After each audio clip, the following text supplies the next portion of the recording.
Retro! What's up with y'all, man? Hope everybody out there chilling, cooling, living their lives to the fullest extent. But let's get into the video. In this video, we'll be talking about the NBA Finals, which is the Miami Heat versus the Denver Nuggets. The Heat are in the middle of one of the biggest Cinderella runs ever. Before the Heat, only 5 NBA teams have ever been the 8th seed and advanced to the next round in the NBA playoffs. Also, I think nearly about 95% of all of the NBA basketball community think that the Nuggets are the better team. They have the better pieces and they function together the best. But honestly, when does that ever matter? We've watched greater teams lose to lesser teams all the time, and I know everyone's heard the saying, it's not about the size of the dog in the fight, it's about the size of the fight in the dog. Shout out to Mark Twain for that quote. Beautiful quote. And I believe that as this series goes on, the quote will continue to manifest itself. For example, Miami hasn't been the better team in any of the series that they played so far, the first, second, or third round.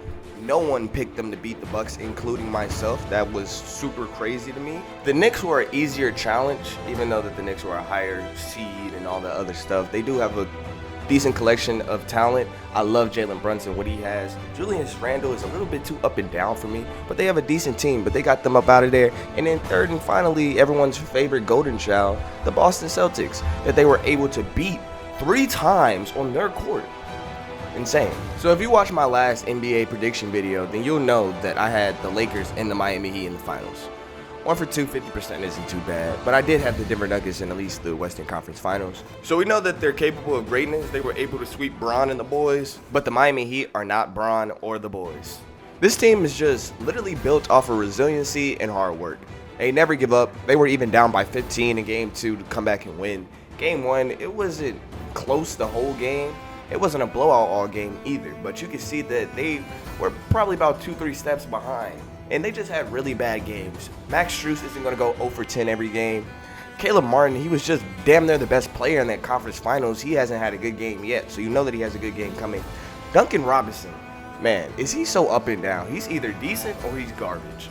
Even Jimmy Butler hasn't had the greatest series so far, but that's not how the Heat beat you. They do it by committee. Everyone plays together. But there is one person who has to have consistently a good series every game if the Heat even want a chance, and that's Bam Adebayo, because he has the best player on the court that he has to guard. He has to give him problems, and they also need his 15 to 20 points a night. So honestly, I really don't know what direction to lean in at this point. You could always say Miami because they stole a game on the road, and technically they have home court advantage now, but Denver is such a good team. They have so many role players: MPJ, Bruce Brown, Jeff Green, Aaron Gordon. Jamal Murray can go get you 30 points whenever he wants to. Jokic is literally a walking triple-double. He probably is going to walk out the first quarter with 7 rebounds every game.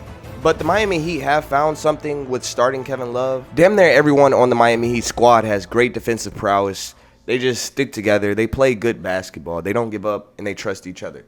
So as long as you have these factors going for you, you always will have a chance, a decent chance too. So let's get into my predictions for the rest of the series. Denver hadn't lost a home game in the playoffs until that Game 2 versus the Heat. And I don't think it's going to shake their confidence. I think it's just going to motivate them more because they can see the finish line and they just need 3 more wins. So I think that this Game 3 is going to be highly competitive. Each side really needs this win. And I think that Denver's going to come out with maybe just a little bit more fire than Miami. If I was a betting man, I would definitely put money on Denver. But this is my reason that I feel like Miami needs this more and they're going to have more fire to win this series. Nikola Jokic, Jamal Murray, they're going to be good for the foreseeable future. They definitely have 5, 6, 7, how many years of greatness down the line. They have a good team around them. Bruce Brown, MPJ, Kentavious Caldwell-Pope, Aaron Gordon. They have a really, really deep team. They even let go of people like Bones Highland because of how deep their team was.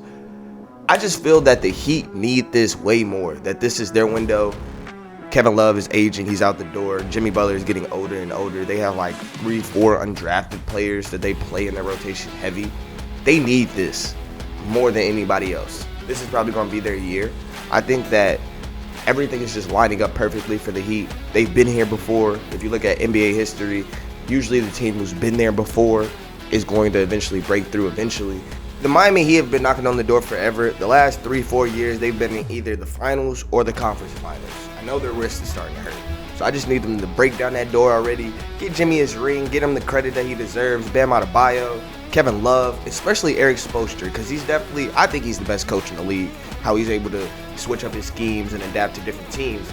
If he's not the best, he's definitely top 3. So with this ring, I think it would cement all of the Heat players and coaches, even Pat Riley's legacy. I forgot about Kyle Lowry too. This will be Kyle Lowry's 2nd ring. Kyle Lowry has 2 rings and Chris Paul can't get one. Shit is crazy, bro. But this is the NBA. Basketball is a team sport. You cannot win by yourself. Michael Jordan never won by himself. LeBron can't win by himself. And LeBron has literally came the closest to ever winning by himself. Either way, I believe that this series is going to be fantastic. I thought that Denver was going to basically show their muscle and push the Heat around for a little bit.